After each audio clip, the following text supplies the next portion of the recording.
दो एस्पेक्ट होते हैं, उसको एक जगह डेबिट करना होता है, एक जगह क्रेडिट करना होता है, लेकिन ये तो एक ही जगह गया। ठीक है, वो कब होगा जब आप इसको नहीं प्रिपेयर करोगे। तो हम लोग इनको प्रिपेयर करेंगे तो प्रॉपर एक डेबिट और एक क्रेडिट हमें नजर आएगा बुक्स ऑफ अकाउंट्स के अंदर।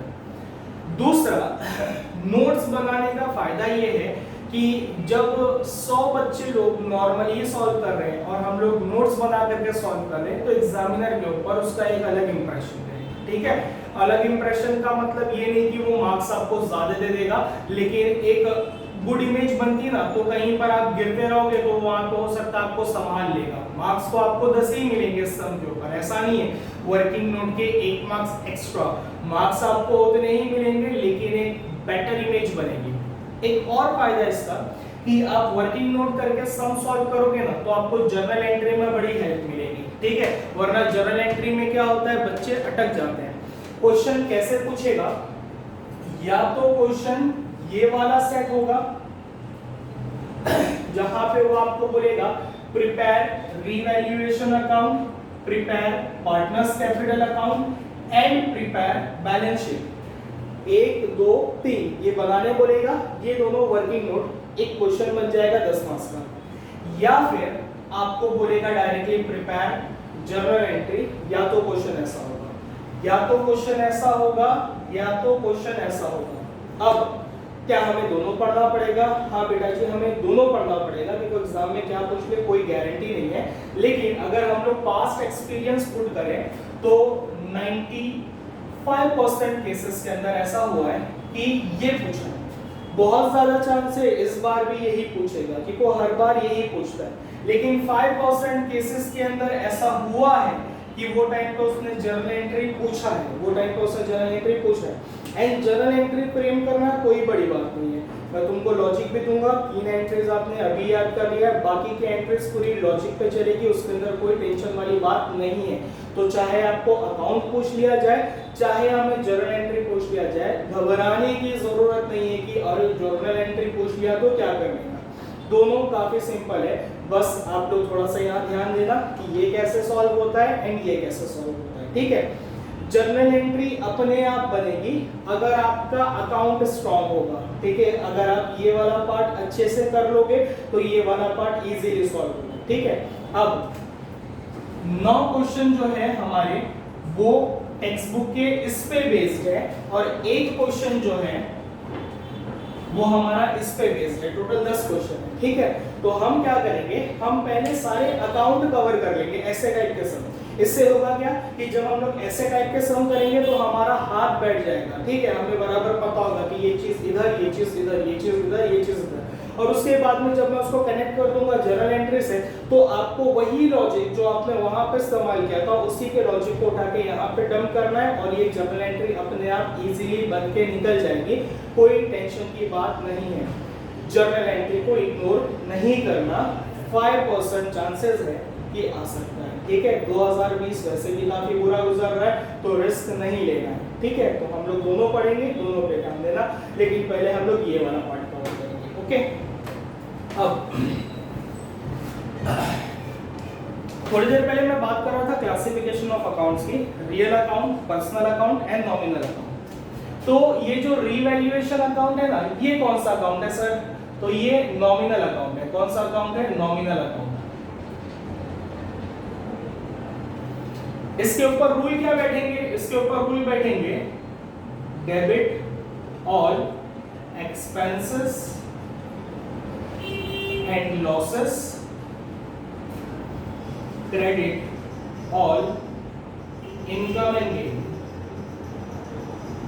ये याद रखना, तो रीवैल्यूएशन अकाउंट को याद रखना। बाकी नीचे वाला आप नहीं भी याद रखोगे ना, एक बार चल जाएगा, मैं झेल लूंगा। ठीक है, लेकिन आपको ये वाला याद रखना है कि रीवैल्यूएशन अकाउंट जो है वो एक नॉमिनल अकाउंट है, और नॉमिनल अकाउंट का रूल है debit all expenses and losses, credit all income and gain. मतलब इसका ना बहुत इंपॉर्टेंस है। अगर आपको कोई एक्सपेंस या लॉस दिखेगा तो आप उसको रीवैल्यूएशन अकाउंट के कौन सा साइड पे डंप करोगे? Debit side. अगर आपको कोई इनकम या गेन नजर आएगी तो आप रीवैल्यूएशन के कौन सा साइड पे डंप करोगे? Credit side. ये बहुत इंपॉर्टेंट है, सबसे बेसिक वाला यही है। बाकी के आप रूल्स नहीं याद करोगे, एक बार मैं चला लूंगा, झेल लेंगे, कोई दिक्कत नहीं होगी, लेकिन ये वाला याद करना और काफी इजी भी है। 4 आइटम है, एक्सपेंसेस, लॉसेस, इनकम, गेन। शुरू के 2 एक्सपेंसेस एंड लॉसेस को हमेशा डेबिट करना होता है, बाकी के 2 इनकम एंड गेन को हमेशा क्रेडिट करना होता है। मतलब एक्सपेंस या लॉस दिखा तो उसको डेबिट में उठा के डाल दो, इनकम या गेन दिखा तो उसको कहां उठा के डाल दो, क्रेडिट साइड पे उठा के डाल दो। Revaluation account is a nominal account. दूसरा, पार्टनर्स कैपिटल। हमारे पास बहुत सारे पार्टनर्स है ना, 2 एग्जिस्टिंग पार्टनर्स होगा, एक नया पार्टनर ऐड हो जाएगा, 3 हो जाएंगे। एग्जांपल के तौर पे 3 पुराने पार्टनर थे, एक नए पार्टनर को एडमिट कर लिया, 4 हो जाएगा। तो हमें कैपिटल अकाउंट बनाना पड़ेगा जहां पे हर पार्टनर का कैपिटल अकाउंट दिखेगा, ठीक है, कि किसका कैपिटल कितना कितना और कितना। कैश अकाउंट अभी बात हुई थी कि जो पैसा आएगा उसको यहाँ रिकॉर्ड करेंगे। गुडविल, जो गुडविल आ रहा है उसको यहाँ रिकॉर्ड करेंगे। बैलेंस शीट इज समरी, ठीक है, इट इज एन स्टेटमेंट। तो यहाँ पे कोई अकाउंट वगैरह नहीं है। बैलेंस शीट के 2 साइड होती है, एक लायबिलिटी होती है और एक असेट साइड होता है, ठीक है। हम लोग देखेंगे कि बैलेंस शीट कैसे दिखती है, अकाउंट कैसे प्रिपेयर होते हैं, ठीक है। और बैलेंस शीट के अंदर भी कुछ रूल्स है जो हम लोग यूज करेंगे, तो जब यूज करेंगे वो टाइम पे मैं आपको बता दूंगा। जनरल एंट्री चैप्टर का एकदम लास्ट स्टेज होगा, एकदम लास्ट स्टेज, जब चैप्टर खत्म होने वाला होगा तब हम लोग इसको हाथ लगाएंगे, ठीक है। तो account, revaluation account, partners capital account, cash account, goodwill, balance sheet. Balance sheet में आता है असेट लायबिलिटी। गुडविल, जो गुडविल आया उसको यहाँ पे डाल देंगे। कैश, जो कैश आ रहा था ना जनरल एंट्री में थोड़ी देर पहले, उसको यहाँ रिकॉर्ड करेंगे। पार्टनर्स कैपिटल, जो भी पार्टनर्स का कैपिटल होगा उसको यहाँ रिकॉर्ड करेंगे। बात रह गई रीवैल्यूएशन अकाउंट की। कौन सा अकाउंट की बात रह गई? Revaluation account. अगर आप इसको ध्यान से ऑब्जर्व करोगे तो रीवैल्यूएशन वर्ड निकला है वैल्यू से। वैल्यूएशन का मतलब होता है वैल्यू करना, रीवैल्यूएशन का मतलब होता है वापस से वैल्यू करना। वैल्यूएशन मतलब वैल्यू, रीवैल्यूएशन मतलब वापस से वैल्यू करना। जैसे कि आपने सुना होगा एग्जाम देन री एग्जाम। एक बार एग्जाम देना होता है, लेकिन अगर कोई फेल हो जाता है या किसी की तबीयत खराब होने की वजह से एग्जाम नहीं दे पाता है तो री एग्जाम में वो वापस अटेम्प्ट कर सकता है। तो वापस से, री मतलब वापस से, तो रीवैल्यूएशन का मतलब वापस से वैल्यू किया जा रहा है। तो वापस से किसको वैल्यू किया जाएगा? तो वापस से हम वैल्यू करेंगे बिजनेस के असेट्स एंड बिजनेस की लायबिलिटीज को।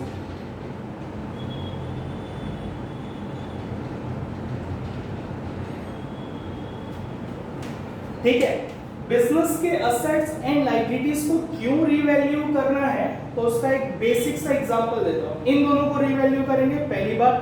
अब मैं असेट को लेकर के एक एग्जांपल देता हूं, ठीक है। 2005 में ए एंड बी ने बिजनेस स्टार्ट किया था।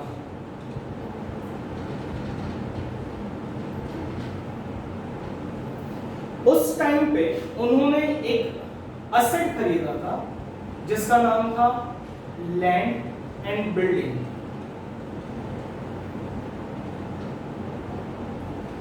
उस असेट को उन्होंने खरीदा था 20,000 रुपए में, ठीक है। अब 2005 से वो बुक्स ऑफ अकाउंट्स में 20,000 का नजर आ रहा है। 2006 गुजर गया, 7, 8, 9, 10 एंड सो ऑन। आज 2020 चल रहा है। अप्रोक्सीमेटली 15 साल के बाद क्या आपको ऐसा फील होता है कि आज भी उसकी वैल्यू 20,000 होगी? असेट का नाम देखना, नाम है लैंड एंड बिल्डिंग। एंड अगर आपको थोड़ा भी आइडिया होगा तो जमीन का भाव कभी भी नहीं गिरता है, जमीन का भाव हमेशा बढ़ता रहता है, ठीक है। Value of the land increases, जैसे जैसे वहां पे लोग बढ़ते जाते हैं वहां की वैल्यू धीरे धीरे बढ़ती जाती है। तो मैं बोल रहा हूं कि आज 2020 में, आज 2020 में इस लैंड की एक्चुअल वैल्यू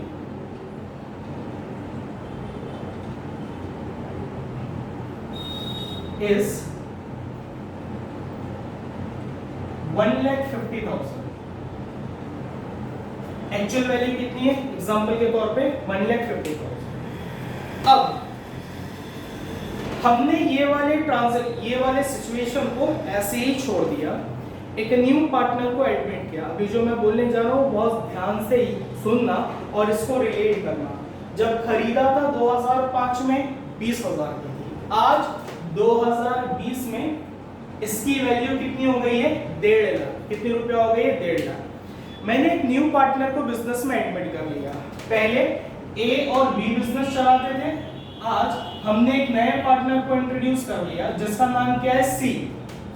अगर सी के एडमिट होते ही मतलब उसको बिजनेस में इंट्रोड्यूस करते ही कुछ दिनों के बाद मैं इस बिल्डिंग को बेच दूं, इस बिल्डिंग को क्या करूं? बेच दूं, तो मुझे 20,000 रुपए मिलेंगे या मुझे 1,50,000 रुपए मिलेंगे? बताओ। 2020 चल रहा है, सी को हमने बिजनेस में एडमिट कर लिया है। हमारे पास एक प्रॉपर्टी थी जो मैंने 2005 में खरीदी थी। कितने रुपए में खरीदी थी? 20,000 रुपए में खरीदी थी। आज जब मैं उसको बेचूंगा तो मुझे 20,000 मिलेगा या 1.5 लाख मिलेगा? 1.5 लाख मिलेगा। ठीक है, अब जैसे ही 1.5 लाख मिलेगा ना, तो हम लोग देखेंगे प्रॉफिट हुआ कि लॉस हुआ, प्रॉफिट हुआ कि लॉस हुआ। ठीक है, फायदा हुआ या नुकसान हुआ। तो एक सिंपल सा जजमेंट आप देख के बोल सकते हो, 20,000 की चीज 1.5 लाख रुपए में बिक गई, सर प्रॉफिट हो गया है। अकाउंटिंग टर्म में मैं बोल सकता हूं गेन हुआ है, फायदा।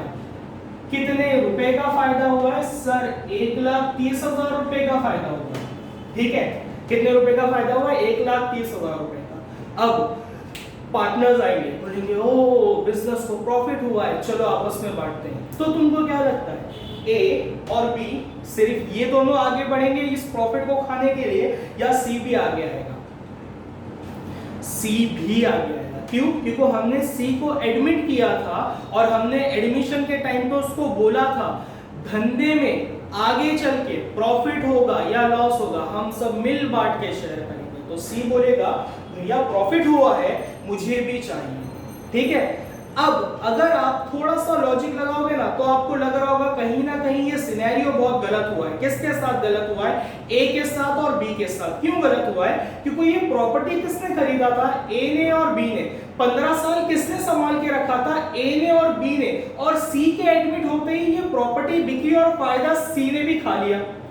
गलत हो रहा है ना? तो इसको सुधारने के लिए क्या करेंगे? सी के एडमिट होने से पहले, सी को एडमिट करने से पहले, मतलब हमारे यहाँ ना बातचीत चल रही है, सी को हम लोग बोल रहे तो बिजनेस में पार्टनर बनेगा क्या? सी वहां से बोल रहा हाँ मैं पार्टनर बनूंगा। सी बोलेगा तू है ना कल जब आएगा ना तो अपने बुक्स ऑफ अकाउंट्स लेकर आना, मैं देखूं तो बिजनेस के पास क्या असेट है और क्या लायबिलिटीज है।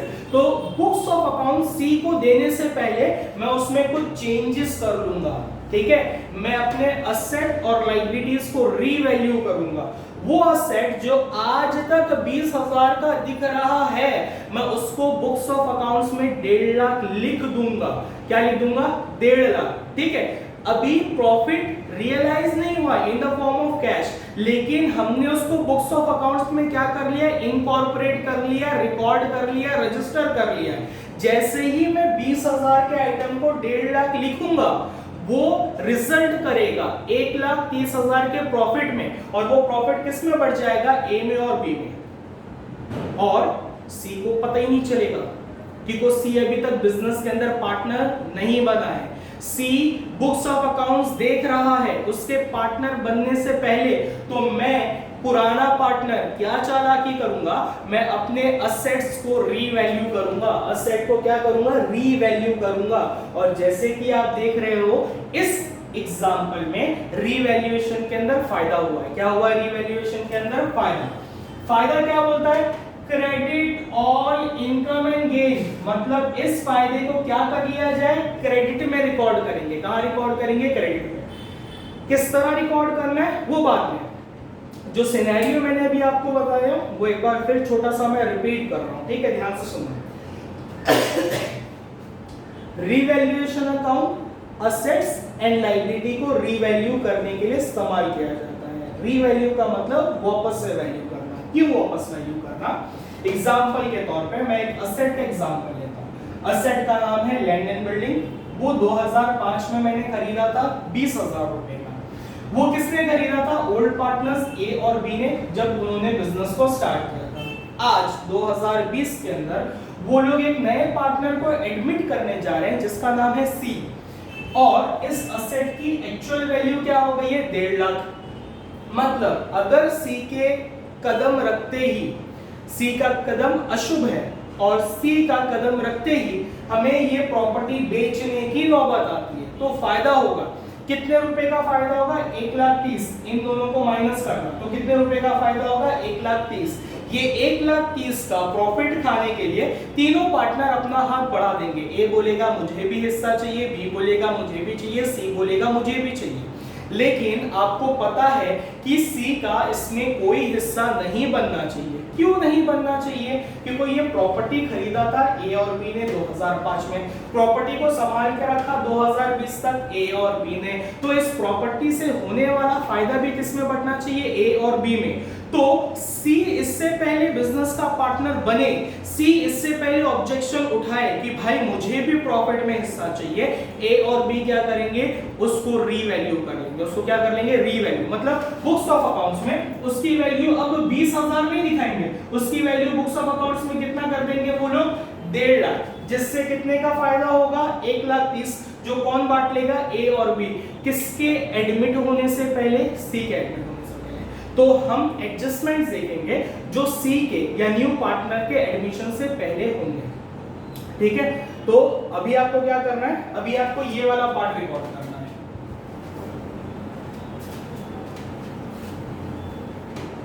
ठीक है, ये नहीं एक बार रिकॉर्ड करोगे चलेगा, लेकिन अगर आपको ऐसा लगता है कि रिकॉर्ड करना चाहिए तो कर लो, कोई दिक्कत नहीं है। नहीं रिकॉर्ड करोगे तो चलेगा। इंपॉर्टेंट चीज जो रिकॉर्ड करना है वो ये है, अकाउंट्स टू बी प्रिपेयर्ड, जिसके अंदर 4 अकाउंट प्रिपेयर करेंगे। 2 कंपलसरी होगा जो क्वेश्चन बोलेगा, 2 वर्किंग नोट बनेंगे, एक बैलेंस शीट बनाएगा। या तो क्वेश्चन ऐसा होगा या फिर क्वेश्चन ऐसा होगा। क्वेश्चन ये वाले आने के चांसेस 5% है, ऐसे वाले क्वेश्चन आने के चांसेस 95% है। ठीक है, ये वाला भी मिटा देते हैं, परसेंटेज कितना कितना वो अपने लिए जरूरी नहीं है। ठीक है, तो ये कॉपी कर लेना, स्क्रीन को पॉज कर लेना या स्क्रीनशॉट लेना, उसके बाद में इसको लिख लेना अच्छे से, जैसे भी आपको अच्छा लगे।